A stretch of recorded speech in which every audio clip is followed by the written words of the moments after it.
دین وہ ہے جو نبی کریم سرور دو عالم صلی اللہ علیہ وسلم فرمایا ما انا علیہ واصحابی، یہ ہے دین۔ اس دین کے خلاف زمانے کی تبدیلیوں سے مختلف افکار، مختلف نظریات، مختلف فرقے پیدا ہوتے رہے۔ ایک زمانے تک ان کا ڈنکا بجا، ایک زمانے تک ان کے افکار جو ہیں دنیا کے دلوں پر مسلط ہوئے، اور یہ سمجھ میں آتا تھا کہ بھائی دیکھو جتنی نئی نسل ہے وہ ساری ان کے پیچھے جا رہی ہے، سب ان کے پیچھے بھاگ رہے ہیں۔ اور اس واسطے علماء حق ہیں یا جو متقدمین کے نام لیوا ہیں، جو سلف صالحین کے پیروکار ہیں، ان کو کچھ اپنے اندر تبدیلی پیدا کرنی چاہیے تاکہ ان نئے افکار کا کچھ مقابلہ کر سکے۔ اگر وہ حضرات امام احمد بن حنبل اور امام بخاری انہوں نے اگر اس دباؤ میں آ کر اگر کوئی ادنا شوشہ بھی بدل دیا ہوتا تو آج دین اس صورت میں محفوظ نہ ہوتا۔ تو ہر دور میں ایسے لوگ پیدا ہوتے ہیں اور ان کا ڈنکا بجتا ہے،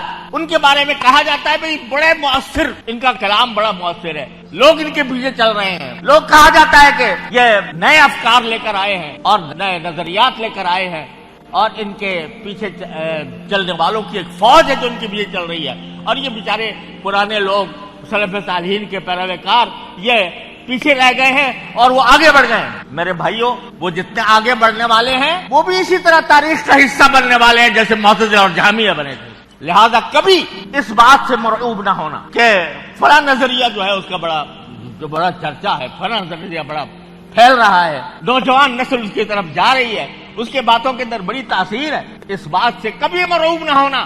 یہ سارے نظریات، سارے افکار جو مان علیہ واصحابی کے خلاف ہے، سب مٹنے والے ہیں، ایک دن وہ بھی تاریخ کا حصہ بنیں گے جس طرح معتزلہ اور جہمیہ بن گئے۔ تو اس واسطے میں اس کتاب التوحید کو میں ایک سبق کے طور پر پڑھتا ہوں، کہ دیکھو یہ سارے تھے کہاں گئے، آج بھی ہمارے سامنے کیسے نظریات ہیں، کیسے افکار ہیں، کیسے لوگ آ رہے ہیں، نئی نئی باتیں کر رہے ہیں۔ بھائی اس میں بڑی جدت ہے، اس کے بیان میں بڑی جدت ہے، اس کے بیان میں بڑی تاثیر ہے، اس کی تحریر میں بڑی جان ہے۔ یہ لوگ جو ہیں وہ اس کے پیچھے چل رہے ہیں، ڈنکا بجا ہوا ہے۔ کن کے پاس؟ نو تعلیم یافتہ قوم جو ہے وہ ان کے پیچھے چل رہی ہے۔ تو میرے بھائیوں، جانے دو ان کے پیچھے، ہم تو اسی پر رہیں گے جو مان علیہ واصحابی کا پیغام ہے۔ یہ سب مٹ جائیں گے، سب فنا ہو جائیں گے اور تاریخ کا حصہ بنیں گے۔ میں تو معتزلہ جہمیہ کی بات کر رہا ہوں، پاکستان ہمارے بر صغیر کے اندر دیکھ، تاریخ پر نظر ڈالو تو ایک زمانے میں مشرقی صاحب چل رہے ہیں، ان کا ڈنکا بجا ہوا ہے، ان کی تحریریں پڑھی جا رہی ہیں، ان کے نظریات اپنائے جا رہے ہیں۔ جی آج کوئی جانتا ہے مشرقی صاحب کو؟ ان کی تحریر کوئی پڑھتا ہے؟ نہیں۔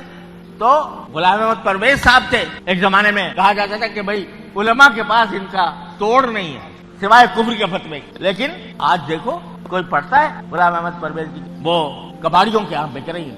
تو میرے بھائیوں، اپنے آپ کو مان علیہ واصحابی کا پیغام دینے والا بنو، اور کسی بھی ادھر ادھر کی تحریکوں سے، ادھر ادھر کے نظریات سے یہ نہ سمجھنا کہ اسلام میں آج ترمیم کی ضرورت پیش آ گئی ہے، اسلام کے ہمیں اپنے سلف صالحین کے طریقے سے بدلنے کی ضرورت پیش آ گئی ہے۔ کبھی دماغ میں یہ خیال نہ لانا۔ ان کا یہ جو پڑھائی جاتی ہے نا، لوگ کہتے ہیں بھائی معتزلہ کو اب کیا پڑھیں اور جہمیہ کو کیا پڑھیں، تو میں تو کہتا ہوں پڑھو تاکہ پتہ چلے کہ کون کیا تھا اور کیا ہو گیا۔ سوشل میڈیا پر سب سے قدیم اور سب سے ریلائبل برانڈ درسقرآن.com